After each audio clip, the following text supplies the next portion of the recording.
Hi, it's Beezy, and I'm on the path, walking the dogs, and I had this nudge, this thought to start a little series, and we'll see how it unfolds as they come to me, but of remembrances on the path, something that has just occurred as I'm walking that is maybe right in my experience, in nature, in someone I've talked to, something I've seen, a feeling that's come up, a thought that's come up. And particularly when it ties back to something from before, and those two remembrances together give me more inspiration or more expansion or more understanding or connection or just a new way of looking at things. And today's is about connecting and making a lasting relationship, a lasting friendship with the species, in the morphogenetic field, which is the field of that all beings and are part of. So you could think of instinct, you could think of how things are passed down. It's in the field, and we can all access it. All beings, feathered and fur and all sorts of things, can access it. Anyways, this is about that. And when I started on the walk, coming from that direction, a bit ago, I heard a high-pitched kind of a sort of a noise, which is a signature of a hummingbird call. And as I usually do, I just instinctively immediately said, "Hi, hummy! Hi, hummy hum!"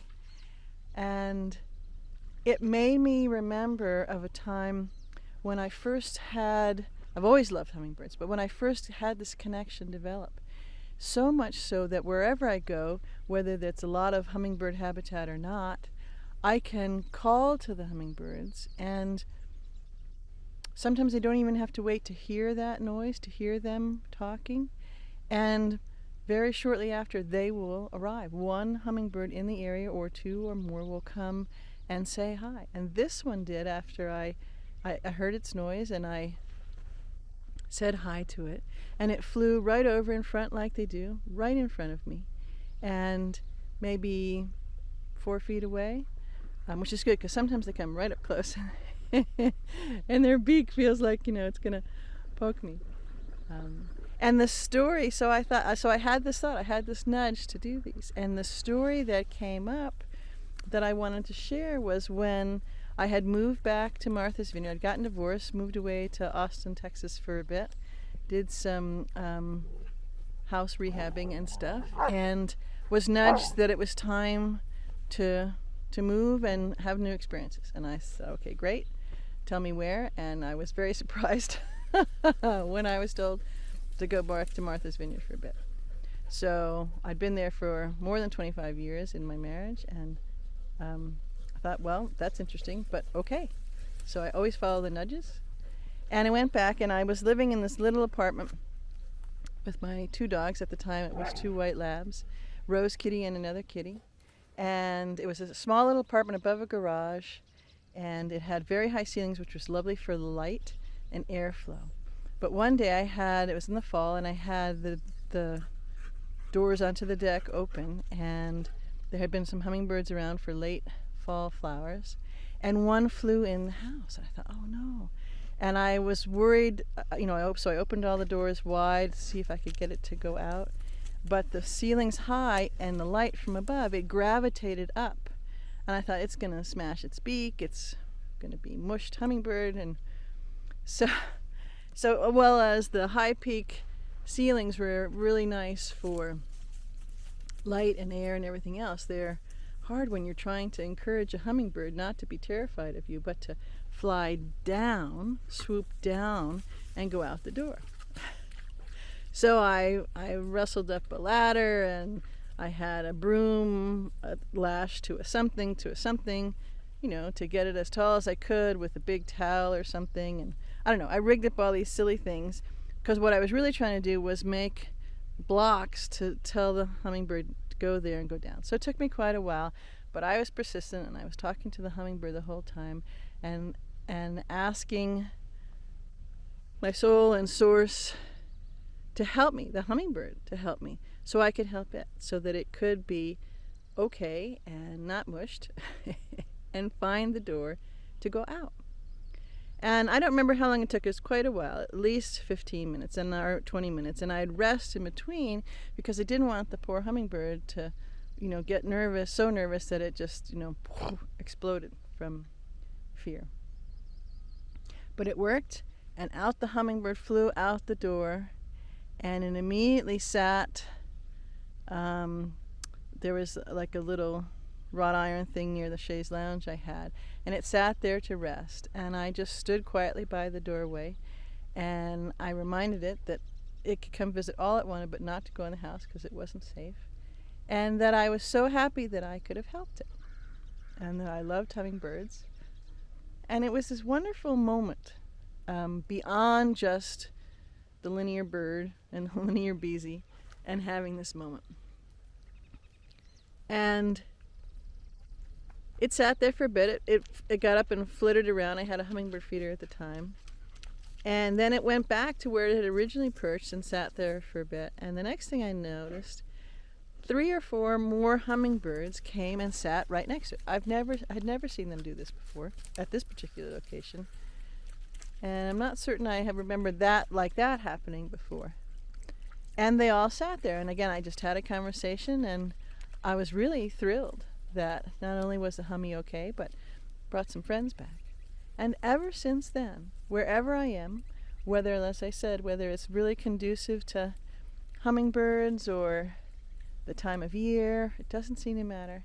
And it doesn't seem to matter what species, because there's many species of hummingbirds there are in a particular area, that I can call to them, that I can talk to them, that I can speak to them, and they'll come. And they'll come right in front of me and hover for a moment and have a conversation, and then off they go. And it happens all the time. And it is so magical and wonderful. And when it first started to happen, I don't know, probably I noticed it regularly happening a month or so after it happened, after this first time in helping save the hummingbird. And a friend of mine said, yes, you've sealed an agreement and a bond in the morphogenetic field with all hummingbirds, wherever they are in existence, but specifically on this planet. And if you honor that agreement, they'll honor that agreement, and that friendship will expand. And I thought, well, how cool is that? And if that's actually the case, and wouldn't that be cool? Well, let's see. It's 2022, and that was back in 2000. I got divorced in 2006, so 2008, I think. Either late 2007 or 2008. And it's been the case all the time, winter or summer, lots of flowers or not.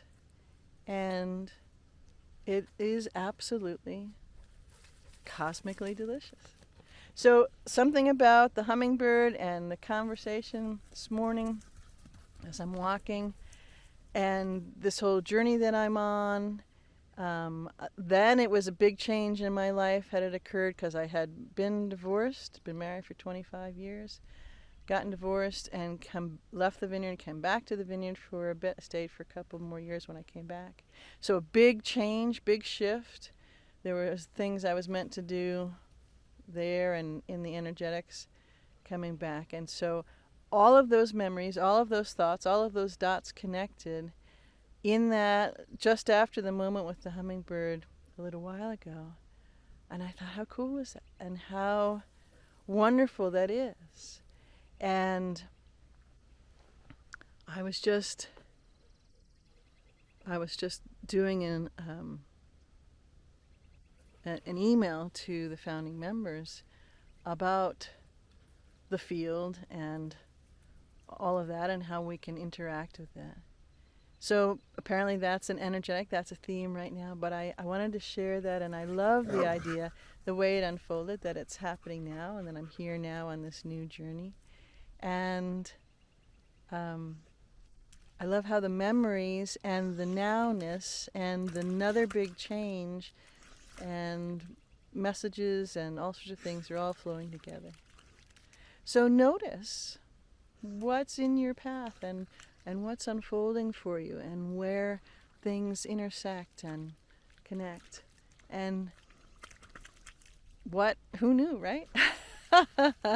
What lasting connections and friendships for lifetimes. And it doesn't have to be that particular hummingbird. I don't know what the lifespan of a hummingbird is, but it's in the morphogenetic field of all species that are hummingbirds, because we don't have the same kind of hummingbirds here especially where I was for the last 7 years and just left, as I did on the East Coast. So anyways, it's fascinating, and people will say, oh, that's crazy, I don't believe that, and we'll be walking someplace and I'll either wait till I hear one, or if I don't hear one, I'll just stop for a minute because I get the sense this would be a good place. And I'll say, hi, hummy, come on, hummy, hum. And we'll wait a minute, and zzz, and and the other people are like, okay, you are a little spooky. But it's magic because it's the way connectivity and love and honoring each other in relationship and working together works. Other than that, it's not really magical at all. I mean, it is to me, no matter how I frame it, but it's how we actually, we as humans and beings and whatever our form or no form is, it's how we are in existence. And there's so much more that we don't know about how things work, and as we begin to feel into it, we can really discover it all. I just wanted to share. Have a wonderful day. I love you.